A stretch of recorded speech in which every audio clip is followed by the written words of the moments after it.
Hello guys, দেখো sushi মেহেদি দেখতেছি। কালকে মেহেদি দিয়েছিলাম, কত সুন্দর লাগছে না আপনাকে?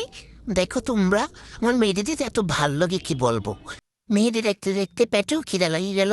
চলো যাই, গিয়ে দেখি আমার রান্না শেষ হয়েছে কিনা।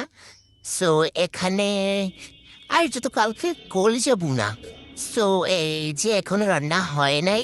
আর শালা এখানে আমেরটার জন্য দুধ জাল দিয়েছে। আল্লাহ, এখনো তো ভাত রান্না হয় নাই। এই যে তরকারি ফোটাফুটি করে রেখে দিয়েছে, তরকারিও হয় নাই।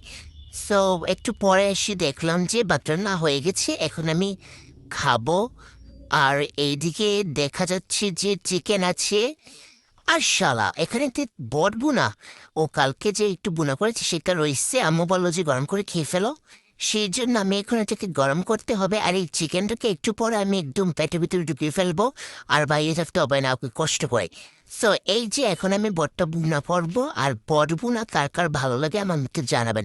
দেখেন এই শালাটা পড়তেছে না, কত বেয়াদব, কত বেয়াদব দেখছেন। তো এটা এখন পড়ছে না, এটাকে কোদাল দিয়ে তুলে তারপর কড়াইতে দিতে হবে।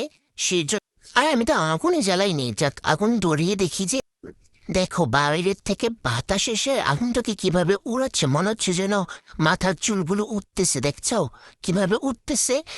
যাক এখন কমিয়ে দিলে আর উড়বে না। সো যাই হোক, এই শালাটা পড়তেছে না, দেখো কেমন বেয়াল, একদম কথা শুনে না।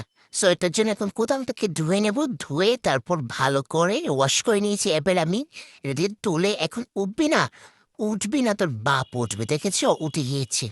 সো এখন এই যে চিকেনটা বারবার কেন দেখেছি, আচ্ছা যাই হোক, এই চিকেনটাকে আরেকটু পরে পেটের ভিতরে চলে যাবে, আরেকটা কেনতে হতে হবে না। এই যে গুটে এটাকে এখন গরম করে নেব, ভালো করে গরম করে নেব, বুঝছো? এই যে দেখো আম্মেদ কিভাবে খাবার খাচ্ছে, ও একদম খাবার খেতেই চায় না। ওকে তো ওর আম্মুই ঝাড়ু দিয়ে পিটে পিটে তারপর খাবার খাওয়াতে হয়। দেখো এবার মোবাইল দেখতেছে, খাবার খেতেছে, কিভাবে বসেছে দেখো।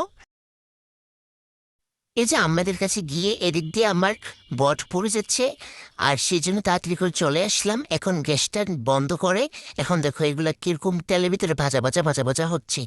সো এগুলো যেন মনে হচ্ছে টিভিতে যেরকম লাইন থাকে না, সেরকম ঝিরঝির ঝিরঝির করতেছে।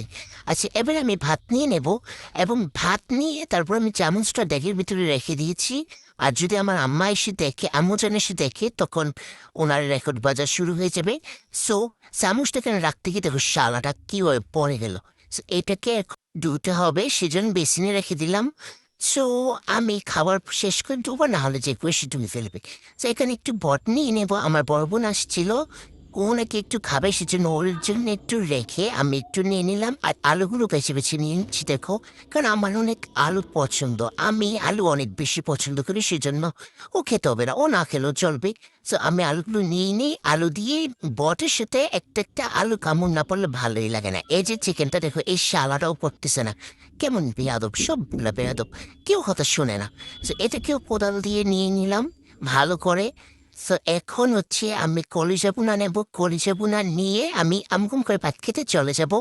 তোমরা শুধু দেখো, এই দেখো কলিজা ভুনাটা কত সুন্দর লাগছে দেখতে, অনেক মজা হয়েছিল রান্নাগুলা।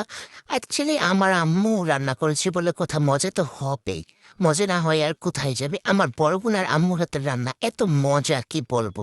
আমার রান্নাতে কেন জানি এমন হয় না, আমি জানি না, শালা কিছুই ভালো লাগে না। এই যে দেখো এগুলো নোংরা হয়ে গিয়েছে, সো এগুলো ধুইতে হবে।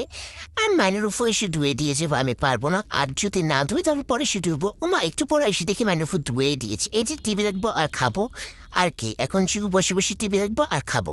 তো তোমরা আল্লাহ